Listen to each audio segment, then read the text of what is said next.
বাংলাদেশের অসংখ্য আর্জেন্টিনার সমর্থকের আবেগের কথা মেসি ও তার বাবা হোর্হে মেসির কাছে তুলে ধরেছেন তিনি। শুধু তাই নয়, শতদ্রুর বিশ্বাস এবারও বিশ্বকাপ জিততে পারলে টানা তৃতীয় শিরোপার লক্ষ্যেই আরও একটি বিশ্বকাপ খেলতেই পারেন মেসি। যুক্তরাষ্ট্র থেকে বিস্তারিত জানাচ্ছেন অর্ণব বাপি। লিওনেল মেসি, যাকে তুমি বলতে পারো পৃথিবীর সবচেয়ে অভাগা। আবার এই মেসিকে তুমি বলতে পারো বিশ্বের সবচেয়ে ভাগ্যবান ব্যক্তি। আজ থেকে কিছু বছর আগে আর্জেন্টিনার সরকার একটি নিয়ম বানাতে বাধ্য হয়। নিয়মটি হলো, আর্জেন্টাইন পরিবারে কোনো সন্তান জন্ম নিলে তার নাম মেসি রাখা যাবে না, কারণ সেখানে মেসি নামটা এত বেশি বেড়ে গিয়েছিল যে ডাকনামের মাধ্যমে কারো পরিচয় জানা একদম অসম্ভব হয়ে পড়েছিল।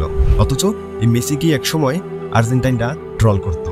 কেউ বলতো না এই ছেলেটি আর্জেন্টিনাকে যুব বিশ্বকাপ জিতিয়েছে, কেউ বলতো না অলিম্পিকের সোনাটাও তার হাত ধরে এসেছে, কেউ বলবে না দেশ যখন বিশ্বকাপের জন্য কোয়ালিফাই করবে না বলেই মনে হচ্ছিল তখন অবসর ভেঙে এই ছেলেটি দেশকে বিশ্বকাপের মূল মঞ্চে উঠিয়েছিল। কেউ দেখবে না বিশ্বকাপের রানার্স আপ বেঞ্চটা, কেউ দেখবে না জার্মানির কাছে হেরে কান্না ভেজা সেই চোখটা। বার্সেলোনাকে জিতিয়েছিলেন 32টা ট্রফি, দেশ কিনে দিয়েছিলেন অলিম্পিক গোল্ড, ছিল তার কাছে 6টি ব্যালেন্ডার। তবে এত কিছু থাকার পরেও তার পরিচয় শুধুমাত্র একটি বিষয়ে থমকে যেত, আরে মেসির তো বিশ্বকাপ নেই। সবার মুখে মুখে শুধু এক কথা, মেসি তো দেশের জন্য নয় বরং বার্সেলোনার জন্য খেলে। অবশেষে অসহায় হয়ে সিদ্ধান্ত নিলেন ফুটবলটা এবার মাঠ থেকে তুলে নেবেন, কিন্তু শুধুমাত্র দেশের দুর্দশার কথা চিন্তা করে আবারও বলটা তিনি হাতে তুলে নিলেন। ফিরে আসলেন আবার সেই রূপকথার সে জগতে। তবে এবার তার আগমন সাধারণ কোনো আগমন ছিল না। মেসি ফিরে এসেছিলেন রাজকীয়ভাবে তার রাজ্যটা নিজের করে নিতে। তিনি এসেছিলেন সবার সামনে মুকুটটা মাথায় তুলতে, বিশ্বকাপের সোনালী ট্রফিটা উঁচিয়ে ধরতে, আর সেটি তিনি করেও দেখিয়েছেন। রক্তাক্ত এই বাবাটা সকলেই দেখতে পেত, কিন্তু সমালোচনার ক্ষততে রক্তাক্ত এক চ্যাম্পিয়নের অন্তরের ক্ষতটা কেউই দেখতে পেত না। সৃষ্টিকর্তা দুহাত ভরে তাকে দিয়েছেন, শুধু দেননি অধরা সে বিশ্বকাপটা।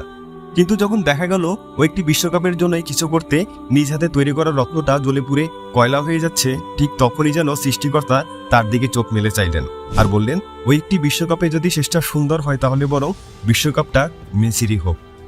1987 সালের 24শে জুন দিনটি ছিল পৃথিবীর জন্য খুবই গুরুত্বপূর্ণ, কারণ ওই দিন সাধারণ এক পরিবারে জন্ম হয় অসাধারণ এক ছেলের, যার বাবা ছিল একজন দিনমজুর।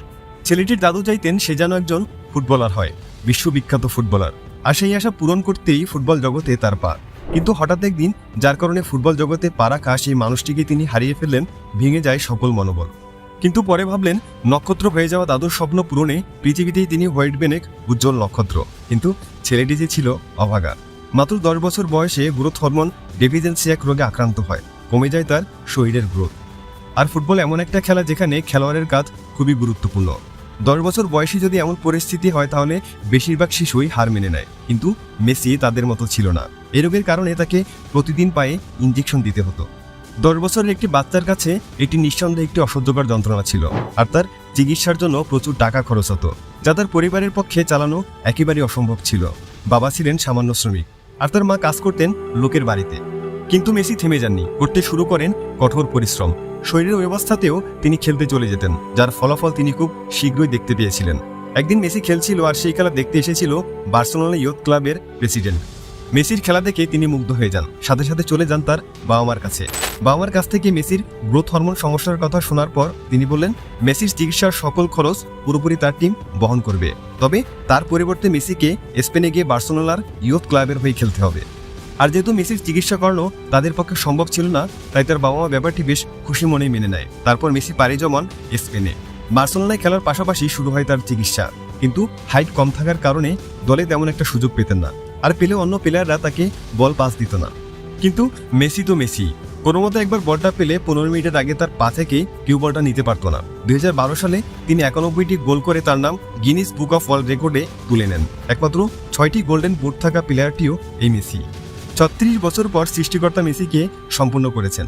যে ফাইনালে তিনি বারবার হেরেছেন, বারবার চোখের জল ফেলেছেন, সেই জল মুছে ফেলে বিপক্ষ সমর্থকদের হাতে পরিবারের হুমকি ভুলে গিয়ে ব্যর্থতার বোঝা সরিয়ে ফেলে মেসি বারবার ঘুরে দাঁড়িয়েছেন।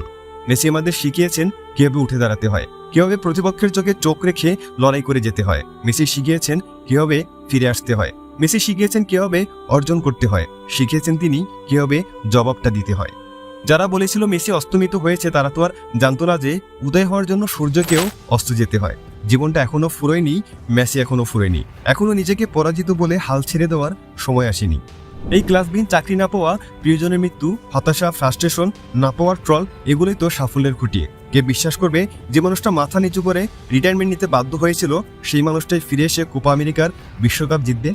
কেই বা বিশ্বাস করবে অপুষ্টিতে ভুগতে থাকা মানুষটি ফাইনালে 120 মিনিটেরও বেশি সময় ধরে মাঠে দাবড়াবে, প্রতিপক্ষকে পরাস্ত করে বাচ্চা শিশুর মতো বিশ্বকাপ ট্রফিটাকে কোলে তুলে নেবে? ভবিষ্যতের পৃথিবীতে কে বিশ্বাস করবে যে এই পৃথিবীতে এমন একজন মানুষ আছেন বা ছিলেন যার জন্মই হয়েছিল রূপকথা তৈরির জন্য? হ্যাঁ, মেসি রচনা করে গেছেন এমন এক রূপকথা যেটি তোমার আমার সকলের জীবনকে নিয়ে করা ভাবনাগুলোই বদলে দেওয়ার ক্ষমতা রাখে। কি দারুণ একটা মুহূর্ত আর্জেন্টাইন ভক্তদের জন্য, আর্জেন্টাইন সমর্থকদের জন্য। মেসি 2011 সালের পর আবার বাংলাদেশে আসবে এবং সেই বিষয়টা কিন্তু সত্য হতে পারে। শতদ্রু দত্তের মতো একজন সংগঠক বলেছেন যে কিনা তার আগেও রোনালদিনহো, এবি মার্টিনেজ এবং মেসিকে ভারত সফর করে নিয়েছেন। তার মানে আশায় কিন্তু বুক বাঁধা যেতেই পারে। অর্ণব বাপি, 71, নিউ ইয়র্কের টাইমস স্কয়ার থেকে।